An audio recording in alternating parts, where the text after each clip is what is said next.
আসসালামু আলাইকুম রহমতুল্লাহি বরকাতু। যারা যারা আমার এই ভিডিওটি দেখতেছেন সবাইকে অসংখ্য অসংখ্য ধন্যবাদ। আর বিশেষ করে আমার এই চ্যানেলটাকে, নতুন চ্যানেল খুলছি, সবাই দয়া করে চ্যানেলটাকে সাবস্ক্রাইব করে দেবেন। আর আমি নতুন চ্যানেল খুলছি আর কি, কয়েকদিন হয়েছে। তো আসলাম আপনাদের সামনে কিছু ভিডিও বানাবো, বিভিন্ন দিক নির্দেশনা আপনাদের কাছ থেকে দিব ইনশাআল্লাহ। তো এই নিয়ে মূলত হচ্ছে আমার আর কি পেজ খোলা। তো ইনশাআল্লাহ আপনাদেরকে ভালো কিছু উপহার দেওয়ার চেষ্টা করব, সুন্দর সুন্দর জিনিস দেখানোর চেষ্টা করব। আর বর্তমানে আমাদের একটা অবস্থা হয়ে গেছে, আমাদের যে কিছু কিছু হুজুর বাইরে রয়েছে, যে হুজুরগুলা যে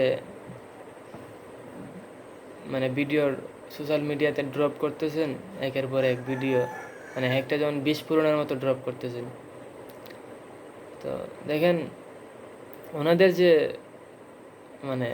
নেশা বা ধান্দা, ওনাদের যে টার্গেট, জানি না আসলে কি টার্গেট নিয়ে ওনারা মাঠে নামছে।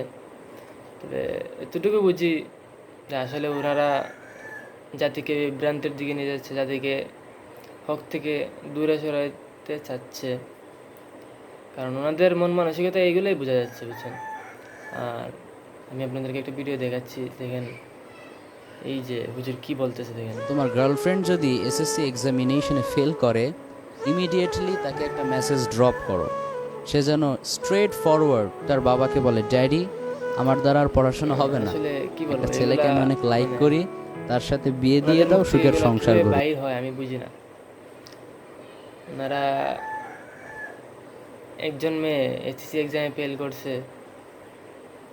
এখন উনি ওনার বাবাকে গিয়ে বলবে যে বাবা, আমার দ্বারা আসলে পড়াশোনা হবে না, আমাকে বিয়ে দিয়ে দেন, আমি একটা ছেলেকে লাইক করি, আমি সুন্দর সংসার করব, আমাকে বিয়ে দিয়ে দেন।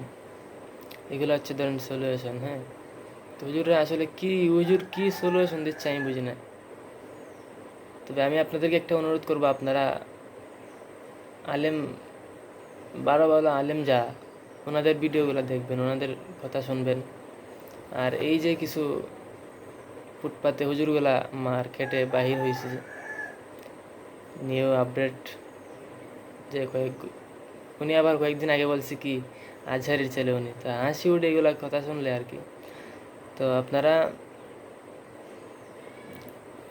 এদের থেকে দূরে থাকবেন। আর ওনারা যদি আপনাদের এলাকায় বা কোনো জায়গায় আসে, কোনো প্রোগ্রামে, আপনারা চেষ্টা করবেন ওনাদেরকে না নেওয়া, কীভাবে না নেওয়া যায়। এদেরকে আসলে বয়কট করা উচিত। আপনারা সবাই, উচিত না, আমি মনে করি বয়কট করা। আপনারা সবাই মিলে আমরা আসেন, আমরা ওনাদেরকে বয়কট করি। ওনাদের মতো আলেমদের কাছ থেকে আমরা আসলে কোনো কিছু শিখতে পারি না, আশা করি না। ঠিক আছে, আমার জন্য সবাই দোয়া করবেন। আমি আপনাদের সকলের জন্য দোয়া করবো। আসসালামু আলাইকুম রহমতুল্লাহ।